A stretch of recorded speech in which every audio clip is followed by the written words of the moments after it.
Alasan kenapa sebaiknya aplikasi pinjol ilegal dihapus? Kalau mau lepas dari pinjol ilegal, harus paham dulu cara kerja sistem mereka, sehingga bisa diantisipasi bila pun sudah terlanjur, bisa diminimalisir aksesnya. Karena cara kerja aplikasi ilegal itu seperti software.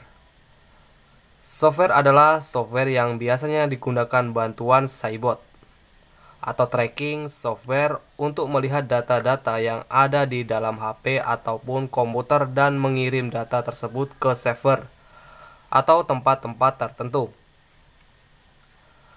Jangan hanya berprinsip sebar data hutang lunas.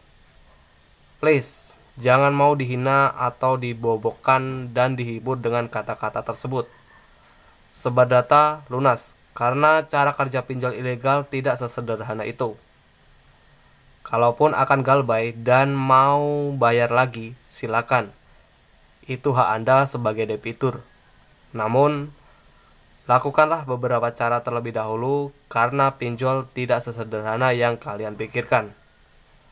Mari melogika secara sederhana. Menurut kalian, mereka mencairkan sekian ratus ribu atau sekian juta tidak memperhitungkan resiko gagal bayar? Believe me, itu top priority yang mereka pikirkan. Ini ilustrasinya. Anggaplah mereka mencairkan 1 juta pada orang. Jika dalam satu hari mereka mencairkan untuk 500 orang saja, artinya perlu uang senilai 500 juta rupiah untuk mengcover pengajuan hutang nasabah kalian sebulan, perlu 15 miliar. Kira-kira apakah mereka tidak membangun proteksi untuk menjaga keuangan mereka? Tentunya mereka pasti buat suatu sistem yang dapat meminimalkan kerugian tersebut. Nah, agar kalian jelas, berikut saya berikan beberapa penjelasan tentang cara kerja aplikasi ilegal.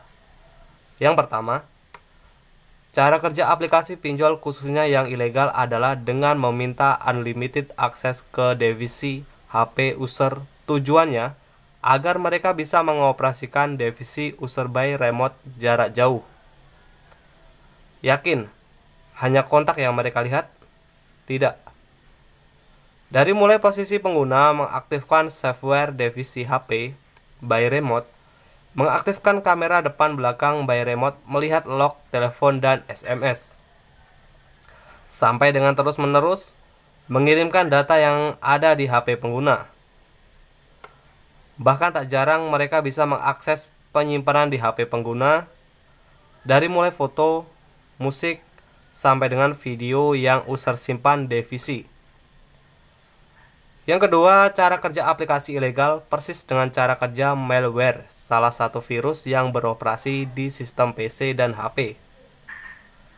Karena mereka membuat folder backup yang telah diekspresi di penyimpanan file di dalam divisi user. Tujuannya tentu saja sebagai data cadangan.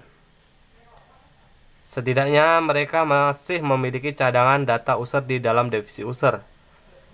Isi daripada backup tersebut adalah kontak, log telepon, priority cell, historial text, atau SMS. Posisi pengguna, alamat email user, kata sandi, sosial media, dan email user, dan lain-lain. Believe it or not, mereka bahkan bisa tahu loh, Anda pesan makan apa di GoFood, aktivitas di Tokopedia, dan Bukalapak. Jadi jangan heran jika data berupa nama atau nomor kontak Anda rubah setelah Anda mengajukan pinjaman, maka akan sia-sia belaka. Karena mereka telah memiliki data yang sebelumnya data aslinya pada satu pengajuan. Yang ketiga, mereka bisa membaca identitas HP pengguna berdasarkan email.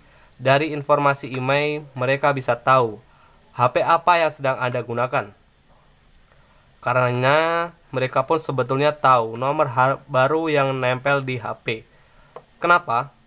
Karena pada saat HP hidup, yang terbaca oleh jaringan adalah dua hal: ISID cellular number dan email. ICCID adalah serangkaian nomor unik yang ada di balik chip SIM card Anda.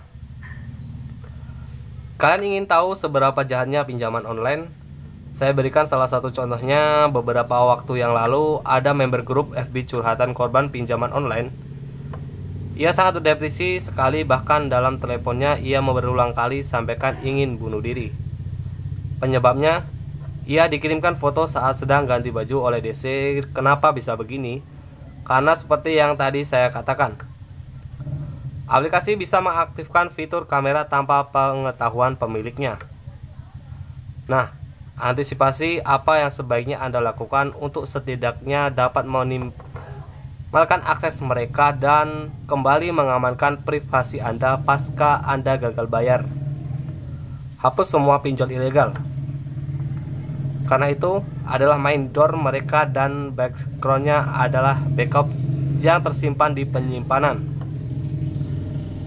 Selain data di server mereka, reset HP ke pengaturan pabrik untuk menghapus total folder-folder atau file tersembunyi, serta setting yang memungkinkan mereka untuk terus mengirimkan update data di HP Anda. Ganti semua password, sosial media, dan email, dan pilih opsi logout dari divisi. Ganti nomor HP dan nomor WA. Katakan dengan semua kontak HP Anda hilang dan data di dalamnya disalahgunakan oleh orang yang tidak bertanggung jawab untuk penipu. Untuk meyakinkan kontak, buat laporan kehilangan HP di kepolisian. Ganti paspor M-Banking untuk jaga-jaga.